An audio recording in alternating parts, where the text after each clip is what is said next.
కదా! చాలా మంది బైబిల్‌ని బూత్ పుస్తకం లాగా మాట్లాడుతున్నారు. అవును. దీని మీద మీ అభిప్రాయం ఏంటి? ఖచ్చితంగా అది బూత్ పుస్తకమే. ఎట్లా అవుతుంది? నేను మీకు కొన్ని రిఫరెన్స్ ఇస్తాను. చూయించండి. చేశారు ఓకే. మనుషులు చేశారా? దేవుడు చేశారా? దేవుడే చేసించాడు. దేవుడు నీ చేశారా? దేవుడైన యెహోవా నేను సెలవిచ్చుచున్నదేమనగా నీ చెరు భార్య తీసి వాళ్ళకి అప్పగించును. బైబిల్‌లో మీరేదైతే బూత్ ఉంది అని చెప్పి అంటున్నారో అవి మనుషులు చేశారా? దేవుడు చేశారా? దేవుడే చేయించాడు. దేవుడే హాయ్ ఫ్రెండ్స్, మీరు ఇప్పుడే వీడియో చూసింటారు కదా. చూడండి, శశి టీవీ అనే యూట్యూబ్ ఛానల్లో ఇంటర్వ్యూ ఇస్తూ ఈ ప్రవీణ్ బైబిల్ బూతు పుస్తకం అని చాలా నీచంగా మాట్లాడుతున్నాడు. అయితే మనం బైబిల్లో కానీ చూసినట్లయితే చూడండి, యేసు ప్రభు పర్వత ప్రసంగం మీద ఆయన చెప్పినటువంటి ఒక మాటను మనం కానీ చూసేటప్పుడు చూడండి, మత్తయి సువార్త 5వ అధ్యాయం 27-28 వాక్యంలో, వ్యభిచారము చేయవద్దని చెప్పబడిన మాట మీరు విన్నారు కదా.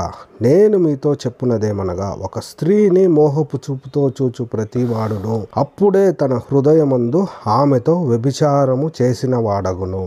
అంటే యేసు ప్రభు చూడండి, ఇశ్రాయేల్ ప్రజలకు యెహోవా దేవుడు 10 ఆజ్ఞలు ఇచ్చేటప్పుడు ఇది ఒక ప్రధానమైన ఆజ్ఞగా యేసు ప్రభు చెప్తా ఉండు. వ్యభిచారం చేయొద్దని చెప్పిండు.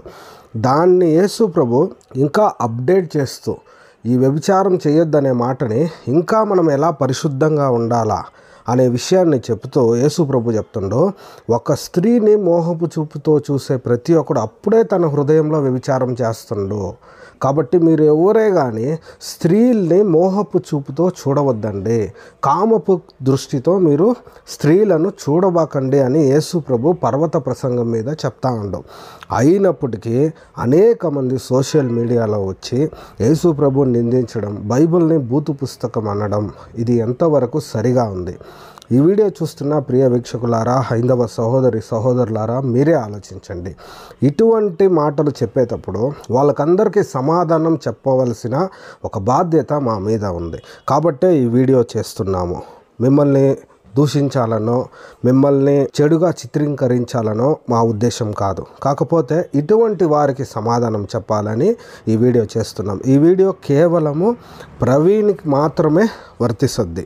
ఈ ప్రవీణ్ కానీ యేసు ప్రభుని నిందించక ఉంటే మేము కానీ ఎటువంటి వీడియోలు మేము చేసేలేదు. ఈరోజు నుంచి మేము స్టాప్ చేస్తాం. చూడండి, హిందూ గ్రంథాల్లో కానీ చూసినట్లయితే ఒకరోజు శివ పార్వతులు ఇద్దరు ఒక ప్రాంతానికి వెళ్ళి వాళ్ళిద్దరూ సంభోగిస్తూ ఉన్న సమయంలో అగ్ని వచ్చి శివుడిని ఎతికిలాడుకొని ఒక పక్షి రూపంలో అక్కడికి వెళతానే, అప్పుడు శివుడు ఏం చేస్తాడంటే ఈ అగ్నికి నోట్లో తన పురుషాంగాన్ని పెట్టి వీర్యాన్ని కారుస్తాడు. చూడండి, ఆ విషయాన్ని మనం కానీ చూస్తే ఇది ఎంత నీచమైన విషయం.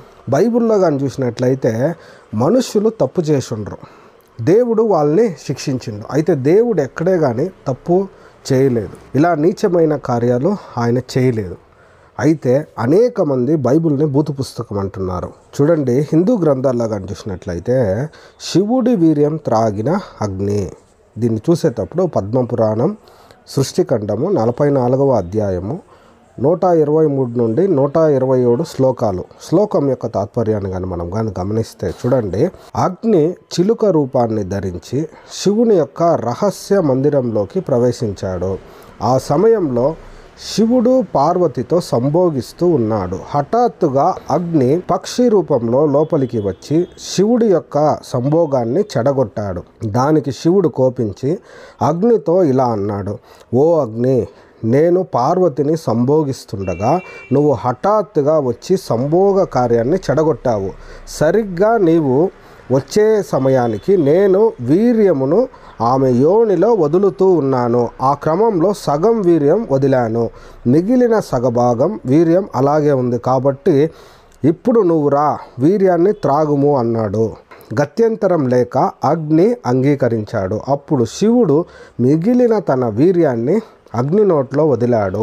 అగ్ని శివుని యొక్క వీర్యాన్ని త్రాగాడు. చూడండి, హిందూ దేవి దేవతలలో ఆరాధించే వాళ్ళు హిందూ దేవుడిగా ముఖ్యమైన ఒక దేవుడిగా కొలిచేటువంటి అనేక మంది ఉన్నారు. అయితే అటువంటి దేవుడైనటువంటి శివుడు ఇలాంటి పనులు చేయవచ్చా? మీరే ఆలోచించండి. ఆ తర్వాత చూసేటప్పుడు స్టోరీలో ఏం జరుగుద్దంటే, శివుడు అగ్ని త్రాగించిన వీర్యం ద్వారా కుమారస్వామి పుట్టినట్టుగా వ్రాశారు.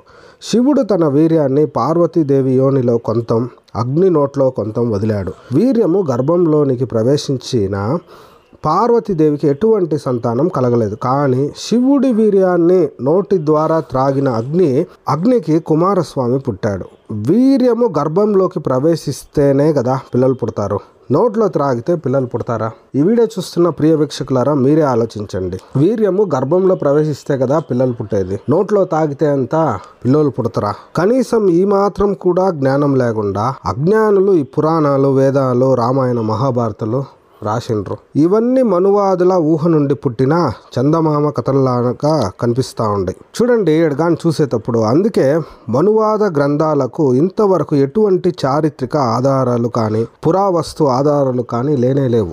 ఈ స్టోరీ ఎంత జగుప్సాకరంగా ఉంది, రోతగా ఉంది. హైందవ దేవుల్లో ఒక్కరి వీర్యం ఒకరు తాగడం ఏమిటి?